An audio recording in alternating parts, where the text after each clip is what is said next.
आप सबको मेरा नमस्कार। मैं दिग्विजय कुमार। मेरी स्मार्ट कोचिंग क्लासेस पर आप सभी का एक बार पुनः स्वागत है।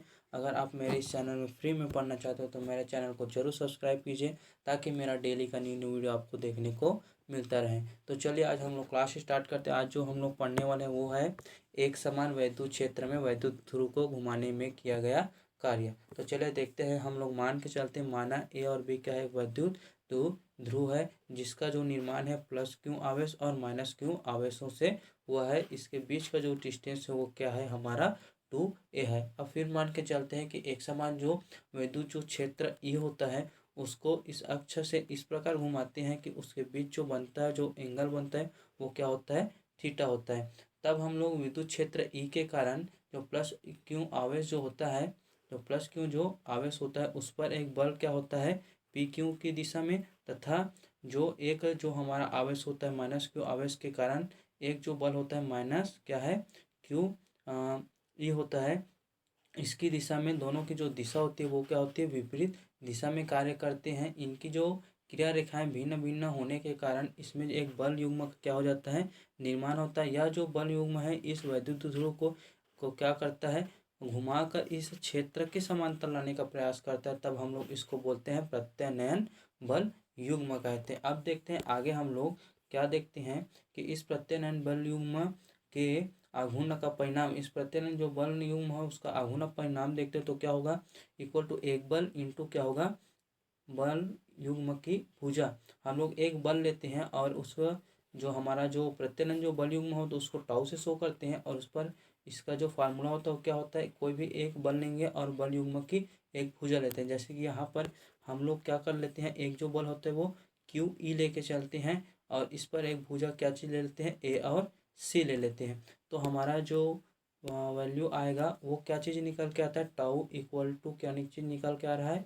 हमारे पास, क्यू ई इंटू ए सी निकल के आता है। अब हम लोग एक समकोण त्रिभुज लेते हैं, समकोण त्रिभुज लेते हैं तो क्या क्या समकोण त्रिभुज लेते हैं, ए सी पी समकोण त्रिभुज लेते हैं। तो इसमें साइन थीटा बराबर निकालते हैं तो साइन थीटा बराबर हमारा जो थीटा का वैल्यू निकलता है वो क्या निकलता है, ए सी अपॉन क्या चीज़ निकलता है, बी सी, सॉरी यहाँ पर हमारा क्या निकलता है, ए सी, और ए सी लंब हो गया और कर्ण क्या निकलता है, बी सी निकलता है। तो यहाँ पर हमारा जो वैल्यू है वैल्यू क्या आ जाएगा, sine sine sine theta equal to A C upon क्या होगा, बी सी, यह चीज़ निकल के आता है। यहाँ से हम लोग क्या करते हैं, ए सी का वैल्यू निकालते हैं तो क्या होगा, बी ए बी इंटू क्या होगा, साइन थीटा इक्वल टू क्या होगा, यहाँ पर हम लोग को पता है ए बी का जो मान है वो कितना है, 2 है, इंटू क्या हो गया, साइन थीटा हो गया। अब हम लोग इस मान को समीकरण 1 में रखते हैं, यहाँ पर ए सी का मान पुट करते हैं तो टाउ इक्वल टू क्या होगा, क्यू ई इंटू क्या होगा, 2a साइन थीटा होगा। अब हम लोग जानते हैं एक चीज़, यहाँ पर क्या जानते हैं कि P इक्वल टू 2qa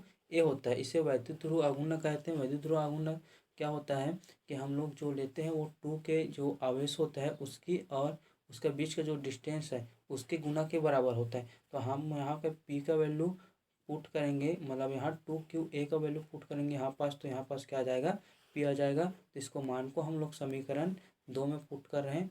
देख लो यहाँ पर समीकरण 2 में पुट कर रहे हैं तो यहाँ पर क्या आ गया हमारा मान, टाउ इक्वल टू क्या चीज़ निकल के आ गया, पी ई साइन थीटा। यहाँ पास क्या रखे हैं, पी रखे हैं। तो ये जो इसको हम लोग सदिश रूप में इस प्रकार से लिख सकते हैं। सदिश रूप में किस प्रकार से लिख सकते हैं, यहाँ पास दिखा हुआ टाउ इक्वल टू सदिश टाउ इक्वल टू क्या है, सदिश पी इंटू सदिश ई, इस प्रकार से निकल सकते। अब आगे देखते हैं, आगे ये चीज़ दिया है, इसमें कुछ विशेष क्या है, स्थितियाँ होता है। इसमें जो फर्स्ट जो स्थिति आता है उस क्या करता है, यदि थीटा इक्वल टू हम लोग क्या लिखते हैं, जीरो लेते हैं, उस समीकरण जो निकला है उसमें तो टाउ इक्वल टू जीरो, इस प्रकार से स्थिति हमारा जो वैल्यू आएगा टाउ इक्वल टू जीरो आता है।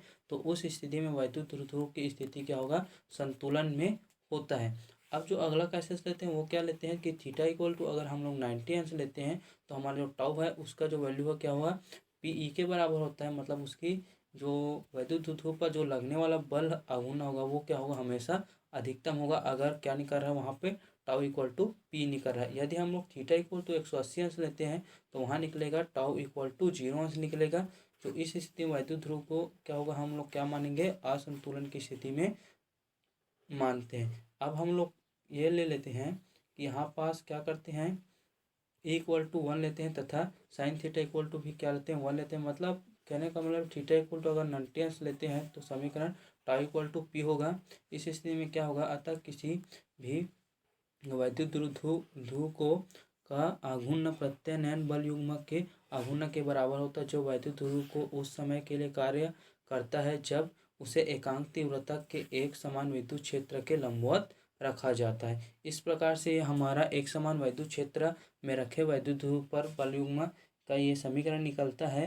अगर मैं इससे रिलेटेड जो मेरा नेक्स्ट वीडियो है उसको मैं अगले अपने वीडियो में बताऊंगा। अगर आप देखना चाहते हैं तो मेरे चैनल को जरूर सब्सक्राइब कीजिए। आज के लिए बस इतना ही। Thank you.